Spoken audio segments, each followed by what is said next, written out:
Assalamualaikum warahmatullahi wabarakatuh. Innal hamdalillahi hamdan na'imin hamdan syakirin hamdan yuwafi ni'amahu wa yukafi mazidah. Ya Rabbana lakal hamdu kama yanbaghi li jalali wajhikal karimi wa 'azimi sultanik. Pada kesempatan kali ini kita akan menjelaskan tentang gender dan feminisme, yang mana hal ini merupakan materi terakhir pada mata kuliah fikih kontemporer. Gender adalah karakteristik pembedaan antara perempuan dan laki-laki yang tidak berdasarkan dengan biologis atau tidak berdasarkan kepada kelamin, akan tetapi lebih kepada mentalitas. Menurut World Health Organization atau WHO, gender adalah sifat perempuan dan laki-laki seperti norma, peran, dan hubungan antara kelompok pria dan wanita yang dikonstruksi secara sosial. Gender dapat berbeda antara satu kelompok masyarakat dengan masyarakat lainnya, serta dapat berubah seiring dengan berubahnya waktu. Maka dari pengertian gender di atas dapat dipahami bahwa gender adalah suatu yang terbentuk secara sosial, bukan dari bentuk tubuh laki-laki maupun perempuan. Gender cenderung merujuk kepada peran sosial dan budaya dari perempuan dan laki-laki dalam masyarakat tertentu. Jadi gender itu adalah lebih kepada peran yang terbentuk berdasarkan kepada konstruksi sosial pada sebuah masyarakat atau komunitas. Sedangkan feminisme adalah gerakan wanita yang menuntut persamaan hak sepenuhnya antara wanita dan pria, yang merupakan penggabungan dari berbagai doktrin atas hak kesetaraan. Gerakan feminisme muncul pertama kali di dunia barat karena kaum perempuan tidak mendapatkan hak-haknya dalam kehidupan bermasyarakat. Mereka tertindas, mereka termarginalkan di tengah kehidupan sosial. Oleh sebab itu muncullah gerakan perlawanan dari kaum perempuan untuk mendapatkan hak-haknya secara penuh dalam kehidupan sosial tersebut. Dan bahkan mereka menuntut kesetaraan secara sempurna antara laki-laki dan perempuan. Hal ini dikenal dalam istilah evolusi Perancis dengan istilah egalite, yaitu kesetaraan antara laki dan perempuan. Nah, bagaimana pandangan Islam terhadap laki-laki dan perempuan? Laki-laki dan perempuan dalam Islam itu sama tidak dibedakan.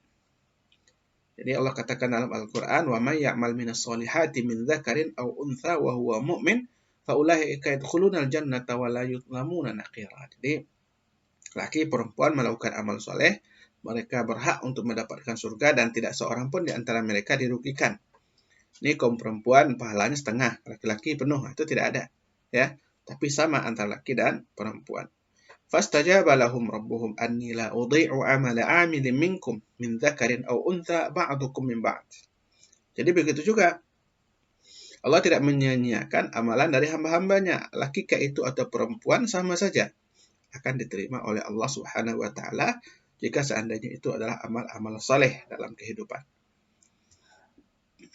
Nah, kemudian Islam membedakan kodrat antara laki-laki dengan perempuan dengan tujuan adalah terciptanya kesempurnaan dan keseimbangan dalam kehidupan, agar ada take and give antara laki-laki dan perempuan. Makanya Allah katakan dalam Al-Quran, وَلَيْسَ الذَّكَرُ كَالْأُنْثَى, dan anak laki-laki tidaklah sama dengan anak perempuan.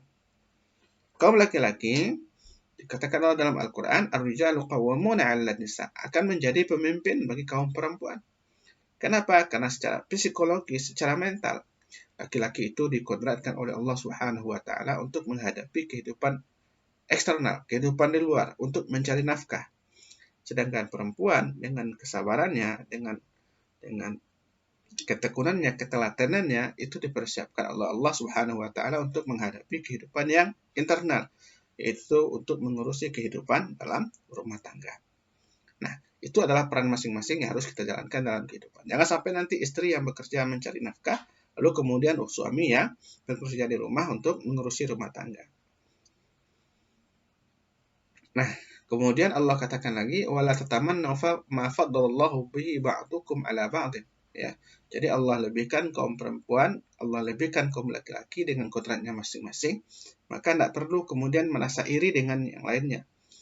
Jangan pula nanti seorang laki-laki mengatakan alangkah baiknya saya seorang perempuan, atau seorang perempuan mengatakan alangkah baiknya saya seorang laki-laki. Allah telah berikan fitrah masing-masing kepada kita, dan itu wajib kita syukuri. Nah, bagaimana dengan feminisme ala Barat dalam Islam.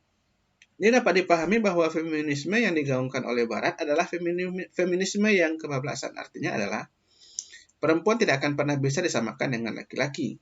Dan begitu juga laki-laki tidak akan pernah bisa disamakan dengan kaum perempuan. Allah telah ciptakan masing-masingnya dengan kodrat masing-masing untuk perannya masing-masing dalam kehidupan bersosial bermasyarakat. Maka dengan demikian terciptalah keseimbangan dalam kehidupan demi kelestarian umat manusia di permukaan bumi. Namun jika kedua peran itu telah terbalik atau tertukar, maka manusia telah melampaui batas kodratnya dan hal itu berpotensi menimbulkan fitnah dalam kehidupan ataupun petaka dalam kehidupan. Jadi kita jalani kehidupan ini sesuai dengan kodrat kita masing-masing, peran kita masing-masing, fungsi kita masing-masing, maka hal itu akan saling menyempurnakan antara satu dengan lainnya. Nah, Allah muliakan kaum perempuan, ya, dan itu banyak ayat ataupun hadis yang menjelaskan. Di antaranya adalah ya ayuhan nasu inna khalaqnakum min dzakari wa untha wa ja'alnakum syu'uban wa qabaila lita'arafu inna akramakum indallahi atqakum. Yang membedakan kita itu hanya ketakwaan kita masing-masing, bukan jenis kelamin kita atau kemudian suku dan bangsa kita, tidak sama sekali.